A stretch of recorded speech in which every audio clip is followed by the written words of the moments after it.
Warte mal, das Mikro nochmal richtig. Du bist so schön. So, gib mir den Info. Wie im Kindergarten. Ich hätte ein Mädchen angefasst.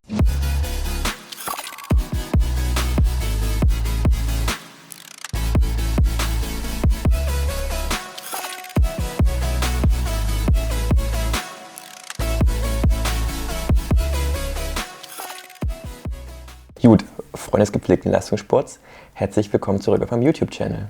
Heute aus meinem Wohnzimmer und heute wird sich die Version nur mit einem Q&A beschäftigen. Das heißt, ich habe Fragen und ich werde nach bestem Wissen und Gewissen antworten. Na dann, viel Spaß. Mir selbst übrigens auch. Max, make YouTube videos in English please. Great content, but definitely need subtitles. Also grundsätzlich ist es für mich einfacher, die Videos auf Deutsch zu machen. Ja, pack mal bitte deinen Bauch wieder ein.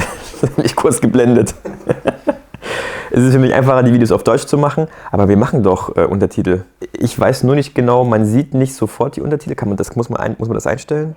Muss man unten anklicken. Also, you can push a button below the video for subtitles, so you can see my video in English. How long did it take you to snatch 100 kilograms? How old were you and body weight? Wow, das ist lange her. Lass mich mal ganz kurz. Also logischerweise habe ich zuerst 100 Kilo gestoßen als gerissen. Und das war aber schon 2008. Ich müsste schätzen und sag mal, es hat zweieinhalb bis 3 Jahre gedauert, um 100 Kilo zu reißen. Und gewogen habe ich damals, entweder ich war bis 56 oder bis 62, aber nagelt mich nicht fest. Da müsste ich ins System gucken. Why no belts and wraps?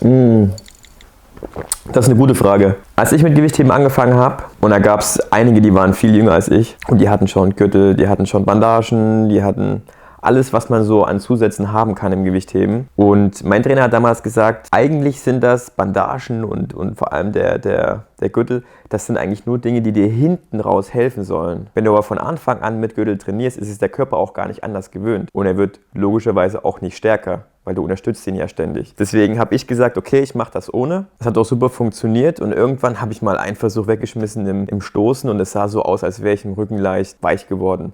Und da hieß es, probier doch mal jetzt den Gürtel. Habe ich gemacht, aber ich habe nicht wirklich einen Unterschied feststellen können. Und deswegen war das für mich eigentlich obsolet, deinen Gürtel zu benutzen. Und ich bin eher der Fan davon, den Körper erstmal ohne Hilfsmittel stark zu machen. Und ich sag mal, wenn ich jetzt richtig hoch Kniebeuge mache, dann ziehe ich auch mal Bandagen drüber. Das ist aber relativ selten der Fall. Und im Rücken, mein Rücken ist eigentlich so stabil, dass ich jetzt sagen kann, ich brauche keinen Gürtel. Wraps? Wraps machen Sinn, wenn man schon ein bisschen Probleme hat. Also gerade so Handgelenk ist sehr anfällig und aus eigener Erfahrung, es gibt auch mal Tage, wenn man Ausstoßen macht und es knickt einmal so richtig hart das Handgelenk ab. Das spürt man schon noch ein paar Tage und da könnte man eben nachhelfen, weil einfach dadurch, durch die Wraps dann das Handgelenk etwas unterstützt wird. Aber nicht von Anfang an alles gleich auspacken. Das sind so Schubladen, die man sich so ein bisschen noch aufheben sollte, bis es dann halt wirklich in den richtigen Grenzlastbereich geht. Auf jeden Fall Hook Grip.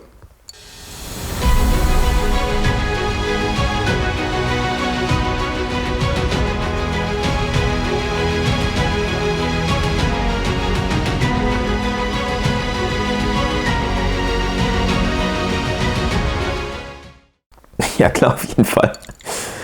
Also mir ist es ein Rätsel, wie Leute ohne Hook Grip heben können.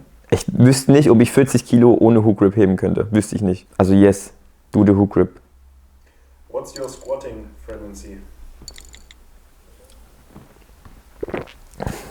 Also ich trainiere 8-mal die Woche. Isoliert Kniebeuge trainiere ich mindestens 3-mal. Man darf aber nicht vergessen, dass ja dann auch noch ein Umsatz dabei ist, dass dann halt auch noch Züge dabei sind. Die gehen jetzt zwar nicht so krass isoliert auf den Oberschenkel, aber der Oberschenkel ist ja immer dabei.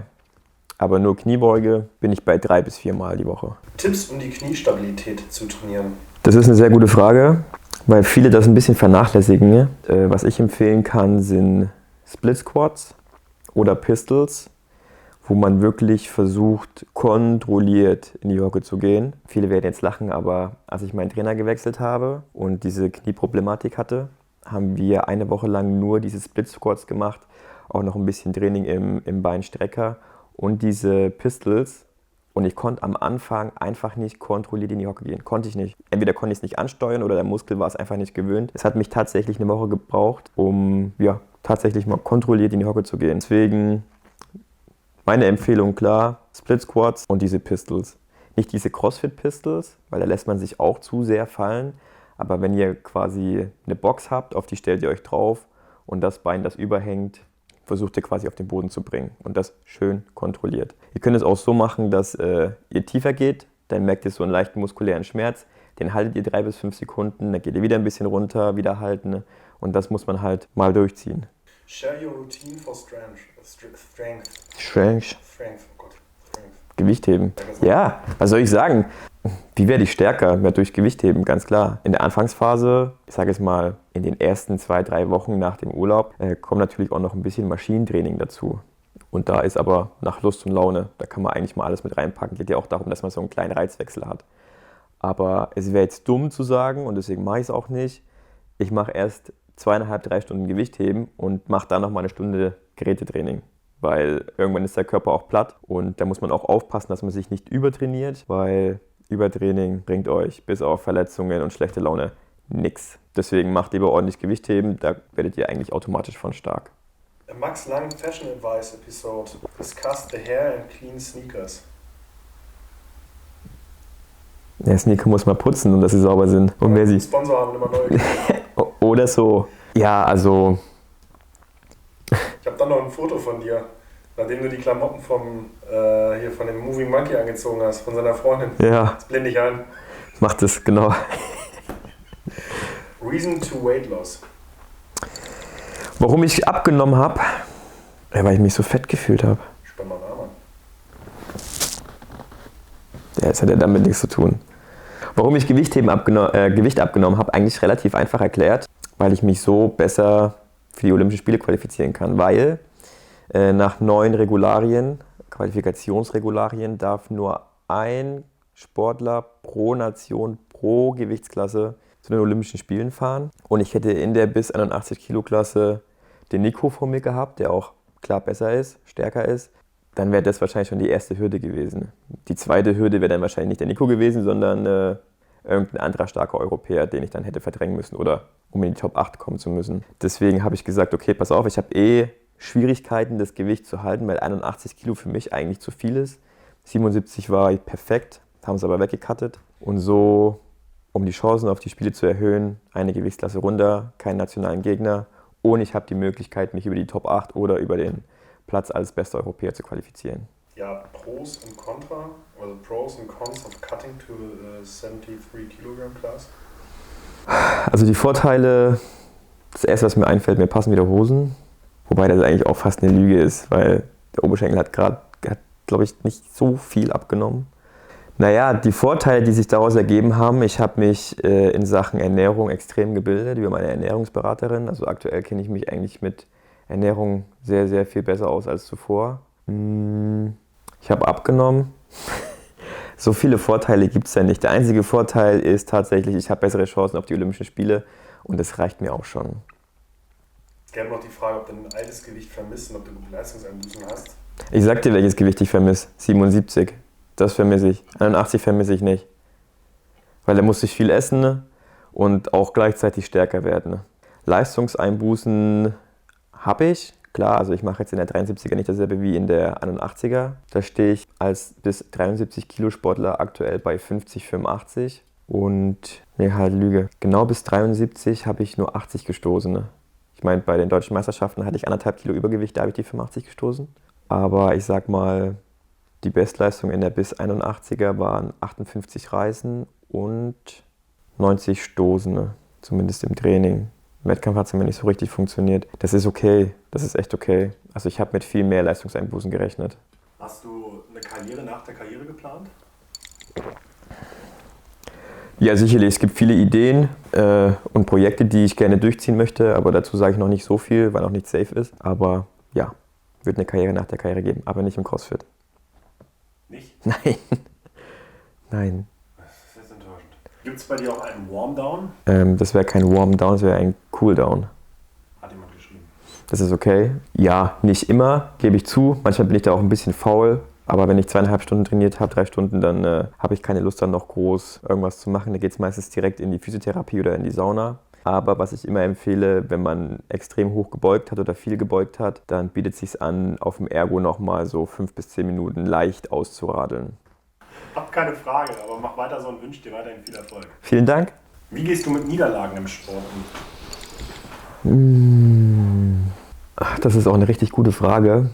Ich meine, Niederlagen sind immer Kacke, keine Frage. Aber es kommt immer drauf an, was man draus macht.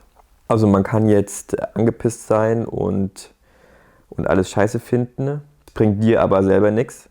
Oder man kann analysieren, woran hat es gelegen. Woran hat es gelegen? Ich gehe immer so ran, dass ich sage, selbst eine Niederlage, das ist eine Erfahrung, die man gemacht haben muss. Und ich denke, dass man aus jeder Niederlage auch irgendwo gestärkt wieder hervorgehen kann. Zum Beispiel, wenn ich jetzt den Versuch weglege, der eigentlich drauf war, dann ist es für mich das Zeichen, okay, vielleicht hast du es doch ein bisschen zu leicht genommen. Beziehungsweise das Unterbewusstsein hat es ein bisschen zu leicht genommen. Und dann musst du jetzt halt nochmal ein bisschen mehr Gas geben das nächste Mal. Und so habe ich dann halt eigentlich auch immer Bock auf den nächsten Wettkampf, weil ich das wieder besser machen will. Ist es realistisch, mit 29 noch mit dem Gewichtheben zu beginnen? Ist es, keine Frage. Ich finde es witzig, dass es ist nicht das erste Mal, dass ich so eine Frage höre, aber warum nicht?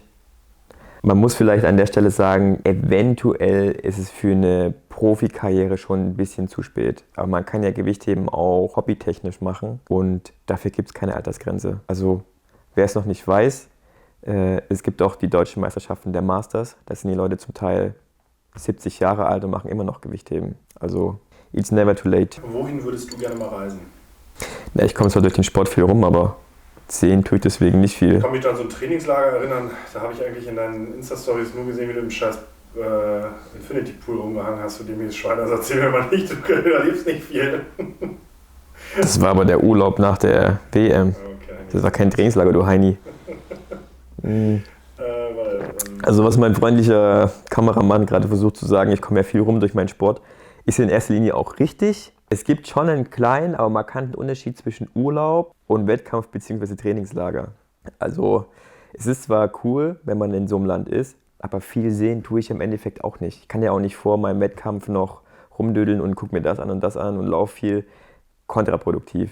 Deswegen ja, ich bin viel unterwegs, aber ich sehe da nicht so viel. Und wo ich tatsächlich noch hinwollen würde, würde gerne mal so eine kleine Tour durch die USA machen. Habe auch hier und da schon ein paar Freunde, mit denen ich da gut in Kontakt stehe, die mir auch ein Bett oder ein Sofa zur Verfügung stellen würden. Das ist ziemlich cool. Und ansonsten bin ich tatsächlich offen für ganz viel. Würde mir auch gern viel angucken. Das Einzige, worauf ich nicht so Lust habe, ist so diese typischen Touri-Ziele. Also ich würde dann tatsächlich eher irgendwo hin, wo man nicht ganz so viele Menschen trifft. Aber ich habe tatsächlich noch kein so ein, da muss ich unbedingt hin. Hast du einen Vorschlag? Braunschweig? Braunschweig ist schön, ja. Braunschweig ist schön. Hamburg? War ich schon. Okay. Dann war's das mit den Fragen. Hast du noch eine Frage? Was war dein schönster sportlicher Moment bisher? Mein schönster sportlicher Moment. Auf den schönsten sportlichen Moment warte ich noch. Gut, das war's. Wir haben jetzt natürlich nicht alle Antworten beantworten können, weil sonst würden wir morgen noch sitzen und so lange kann ich die leider nicht bei mir behalten. Ne? Da geht mir irgendwann die Kohle aus. Weißt nee, Spaß beiseite. Aber ich habe keine Knoppers mehr, mit dem ich ihn überzeugen kann. Aber ich bin mir sicher, es wird nicht das letzte Q&A-Video gewesen sein. Deswegen gibt es dann bestimmt irgendwann mal noch eine Fortsetzung. Aber fürs Erste soll es das gewesen sein. Ich hoffe, das hat euch gefallen. Wenn ihr sonst noch irgendwelche Fragen habt, die nicht total abgespaced sind, dann könnt ihr mir die auch gerne privat schreiben. Ich bin da eigentlich relativ umgänglich und antworte auch, je nachdem, wie sinnvoll die Frage gestellt ist. Erzählt euren Großeltern unbedingt, dass, ich gehe mal davon aus, dass die meisten Großeltern hier die Fragen gestellt haben, ne? Dass ich die Fragen beantwortet habe, dass sie unbedingt mal reinschauen sollten. Und wenn euch das Video gefallen hat, gerne Daumen hoch. Und ja, wenn es euch nicht gefallen hat, ich kenne die Geschichte, auch Daumen hoch. Ja, und ansonsten wünsche ich euch noch einen schönen Tag und werdet nicht krank. Bis bald. Hey, ich bin's nochmal. Achso, übrigens, wenn ihr Bock habt auf ein Q&A mit Miri und mir, wo es dann mehr so in die Richtung Ernährung geht, dann einfach mal kommentieren unten. Also wir haben uns die Frage auch schon gestellt, aber wir dachten, das machen wir erst, wenn auch das Interesse von euch da ist. Deswegen fleißig kommentieren und wenn es läuft, dann gibt es noch ein ultra pralinöses Q&A mit Miri, the Nutrition Coach und mir.